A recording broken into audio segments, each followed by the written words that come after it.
अस्सलाम वालेकुम नाज़रीन, JN न्यूज़ HD के साथ मैं हूं नाइला भट्टी। नजर डालते हैं आज की अहम खबरों पर। कामों के मुकामी मैरिज हॉल में 63 मुस्तहिक बच्चियों की इज्तिमाई शादियों का एहतमाम। इज्तिमाई शादियों का एहतमाम अल मुस्तफ़ा वेलफेयर सोसाइटी पाकिस्तान के ज़ेर एहतमाम किया गया।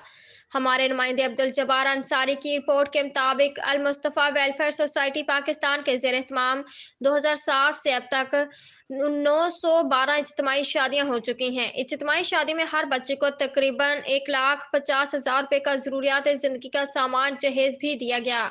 इज्तिमाई शादियों पर 40 अफराद बारात के हमरा आए। इज्तिमाई शादी में दुल्हन के घर के अफराद ने अल मुस्तफ़ा वेलफेयर सोसाइटी पाकिस्तान का शुक्रिया अदा किया।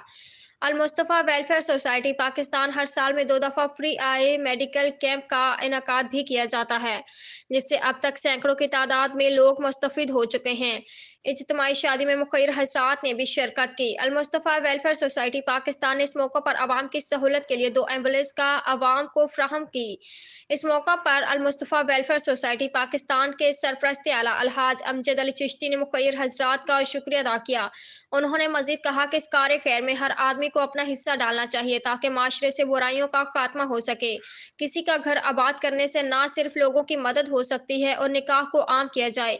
इज्तिमाई शादी में सोसाइटी की तरफ से सिक्योरिटी के सख्त इंतजाम किए गए थे। Report Abdul Jabbar Ansari, bureau chief, JN news, Gujranwala.